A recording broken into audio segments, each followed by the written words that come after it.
Quando Deus conversa com Abraão e fala assim: Abraão, você vai fazer uma cirurgiazinha no seu filho como um símbolo aqui de aliança comigo, chamado circuncisão, que era semelhante hoje a uma cirurgia de fimose. Só que essa cirurgia você só vai fazer no 8º dia. No 8º. Eu fiquei me perguntando, por que o 8º? Por que o 8? Jesus foi apresentado também no templo no 8º dia. Você falou da pasteurização, né? Dessa coisa de aquecer o alimento, como se faz com leite, né? Que as pessoas conhecem mais, para evitar essa contaminação. E outras passagens? Outras. Da vitamina que estão aí no seu livro, muito interessante. Né? Da vitamina K é sensacional. Porque vitaminas a gente fala A, B, C, D, E. Por que não tem vitamina F, G? Por que não tem? Por que não tem, doutor Olha Tiago? Só, por que não tem? Por quê? Quem é que eu vou chamar? Então, a vitamina K é uma homenagem a uma palavra dinamarquesa e também alemã, coagulation. Coagulation. Que ao invés de ser com C no inglês, era com é em K. É em K, exatamente. Então, na década de 30, um pesquisador chamado Peter Dan tira a gordura das aves e percebe que uma comida sem gordura, elas desenvolviam sangramentos. Falou, peraí. Sangravam mais. Se não come gordura, sangra mais. Então, peraí. Então, na gordura tem algum fator que ajuda na coagulação. A vitamina K, ela é lipossolúvel. Ela estava ali imersa, né, em meio aos produtos de folhas verdes e de bactérias, que a gente ainda não sabia. Muito bem. Aí vamos agora à Bíblia. Gênesis. Quando Deus conversa com Abraão e fala assim: Abraão, você vai fazer uma cirurgiazinha no seu filho como um símbolo aqui de aliança comigo, chamado circuncisão, que era semelhante hoje a uma cirurgia de fimose. Exatamente. Só que essa cirurgia você só vai fazer no 8º dia. No 8º. Eu fiquei me perguntando, por que o 8º? Por que o 8? Jesus foi apresentado também no templo no 8º dia. Lá no livro de Lucas mostra isso.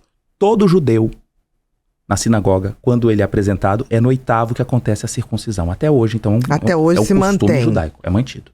Bom, por que 8? E aí eu falei, peraí, quanto tempo leva para um bebê adquirir níveis sustentáveis de vitamina K de forma fisiológica? Porque atualmente, qualquer bebê que nasce recebe já Canaquion no hospital. No vasto lateral da coxa, recebe uma dose de vitamina K antes mesmo de qualquer vacina. BCG e companhia é pra depois. Já é Às vezes, padrão. Antes de um banho, já é padrão Canaquion. Tá. Hoje, pediatra, enfermeiro, todo mundo aí é testemunha do que eu tô contando. Só que na época não tinha hospital, nem Abraão pra... Né? Nem tinha vitamina K isolada, nem sabia que ela estava atuando na coagulação. Isso. Mas a literatura mostra que de uma forma espontânea, pelo contato da pele com a mãe, pelo contato do leite, a microbiota intestinal se restabelecendo no bebê, leva-se 7 dias para que atinja os níveis primeiros ideais níveis de vitamina K. K. Então a microbiota, porque a criança fonte, quando nasce, ela tá asséptica. Zero bactérias. Ela respirou, começa a povoar, né, a microbiota intestinal dela. Isso. Muito bem. A partir dali 7 dias já tem a produção de vitamina K. Isso. Então a deficiência clássica de vitamina K ela se estabelece em uma semana. E como eles sabiam disso? Mas por que 8, né? Então o que fica assim de aprendizado para mim é o seguinte: tem coisa que você questiona, mas se Deus mandou, obedece. É melhor. E era uma tradição só. O que era tradição, hoje na medicina a gente fala, de fato faz todo sentido. Manter agora o 8º para quê? Entendi. Porque se ele desobedece e faz essa cirurgia um pouco antes, o filho da promessa estaria com problemas graves de hemorragia. E poderia mesmo, de fato. Perder, né? Aliás, era um filho de 2 avós, né? Exatamente. Abraão e Sara, muito velhinhos. Idosos. Exatamente. Que legal. Que legal, não sabia disso. Quer ver outra passagem? Quero ver todas. Provérbios.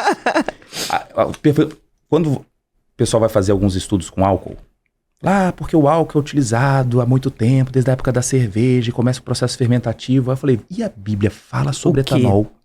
Fala. Já começando no livro de Gênesis. Mas a descrição principal, toxicológica, bioquímica e farmacológica, está no livro de Provérbios. No capítulo 23. 23 e 31 em diante, ele fala assim: não olhes para o vinho quando ele brilha no copo. Quando ele brilha no copo como um lagarto, ele pode te pegar. O brilhar no copo se refere às bolhas formadas. E se tem bolha, tem gás carbônico. Se tem gás carbônico, brilha. E, portanto, é produto de fermentação. De fermentação, isso.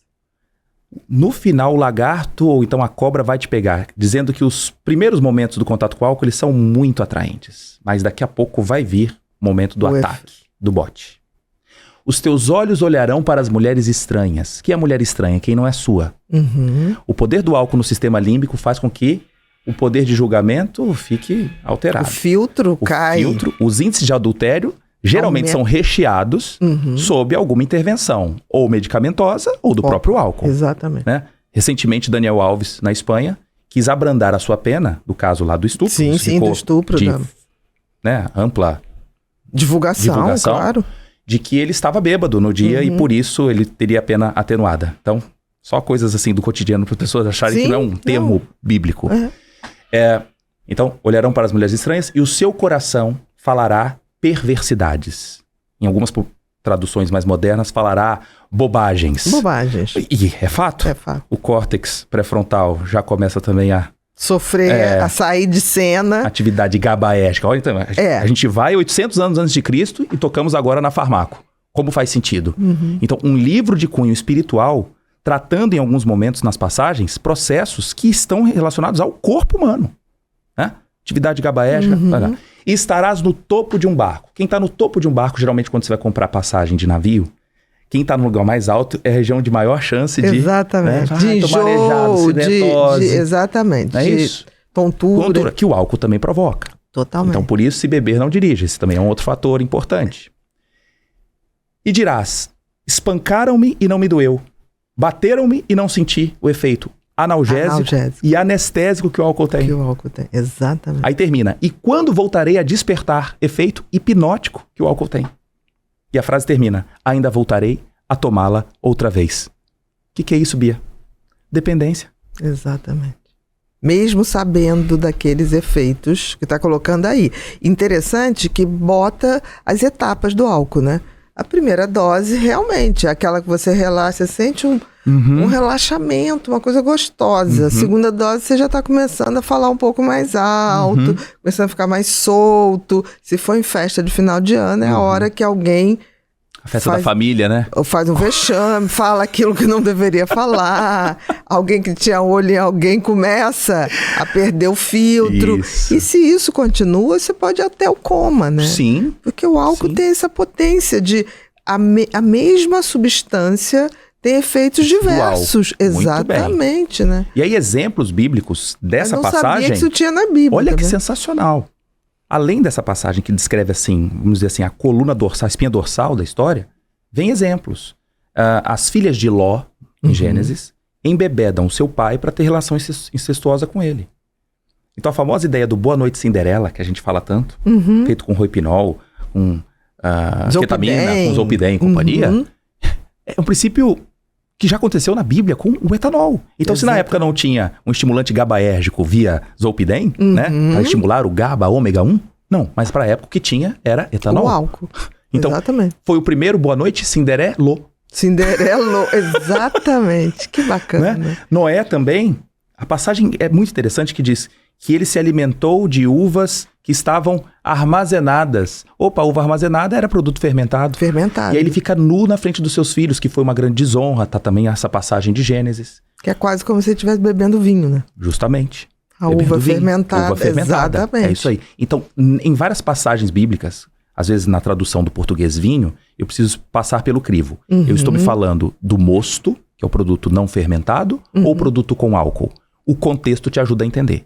No caso das filhas de Ló, com certeza, era produto fermentado. Noé também. E tinha outro cara, que está lá no livro de Samuel. Samuel, capítulo 25. Que Abigail, uma mulher super sábia, era casado com um cara assim, meio estouradão. Cara, o que tinha pra falar, ele falava mesmo. Olha sem filtro. Sem filtro. Imagina, aquele cara que tinha dinheiro. E tem gente que é assim, né? É tão pobre que só dinheiro tem. Só dinheiro tem, exatamente. Educação não tem nenhum. Nabal era assim. E aí ele começa a falar mal de Davi. Falou assim, esse cara aí, para com isso. Mal sabia ele que Davi estava protegendo. E aí Davi, quando soube que ele estava maltratando, ele falou, eu vou matar ele, vou matar todo mundo. Abigail sai correndo atrás de Davi, cheio de comidinha, cheio de... Davi, por favor, Davi, não mata meu marido, não é assim. E ele falou assim, por que você veio aqui? Você foi sábia, porque eu já ia lá para arrebentar com tudo. É interessante, olha o que a Bíblia diz. Lá no capítulo 25, ela chega para Nabal e fala, Nabal, eu vou te contar uma coisa. Mas quando ela foi contar, ela viu que ele estava bêbado. Sabe o que ela faz? Ela espera de um dia para o outro para que ele deixe de ficar bêbado. Pra falar. Sabe o que é isso na farmaco? O washout. O que é o washout de um fármaco? Eu espero a depuração para que ele volte em plena consciência para ele entender agora a gravidade que ele estava envolvido. Ela espera então ele voltar à sua lucidez, voltar ao sistema límbico na forma ideal, função cortical. Nabal, eu fico agora revisitando o tema, né? Nabal, agora você com a função cortical preservada, deixa eu te contar uma coisa. Aconteceu isso. Ele ficou tão apavorado com o que tinha feito, que ele tem um acidente vascular. Ele morre 10 dias depois. De saber daquilo. A Bíblia diz que ele ficou paralisado como uma pedra. Provavelmente teve um quadro de hemiparesia, hemiplegia. Claro. E 10 dias depois vai a óbito. Ele falece. Não é que interessante que a gente também não sabe se o próprio álcool que ele usava bastante... Pode ter sido contribuinte. Pode ter sido, e aquela emoção, o gatilho final. Perfeito, de resposta simpática. De resposta, olha porque aí. Pode ter o álcool gerado toda a alteração do metabolismo de gorduras, steatose e aquela coisa toda, e levar um AVC, que é muito comum, né? Você já parou para pensar em quantas vezes você se colocou em segundo plano? Eu também já passei por isso. E hoje quero te convidar para mudar essa história, assim como eu mudei a minha também. Um Tempo para Mim é o meu novo livro, mas vai muito além de uma boa leitura. Ele é um guia para que você redescubra a importância de tirar um tempo só para você. Ele já está disponível em pré-venda na Amazon. Ele é a sua oportunidade de embarcar em uma jornada de autocuidado e autoconhecimento que pode transformar a sua vida. Não quero mais você se colocando em segundo plano, mas o que esperar desse lançamento? A cada dia do ano, uma nova reflexão que vai te fazer parar, pensar e se conectar com as suas emoções. Você terá 365 dias de aprendizado e crescimento pessoal ao seu alcance. Cada página é um lembrete para que você olhe para dentro, valorize quem você é realmente e cuide do que há de mais importante, a sua mente. E como garantir o seu? É fácil. O livro está disponível na Amazon e nas principais livrarias online do Brasil. Não perca tempo e reserva o seu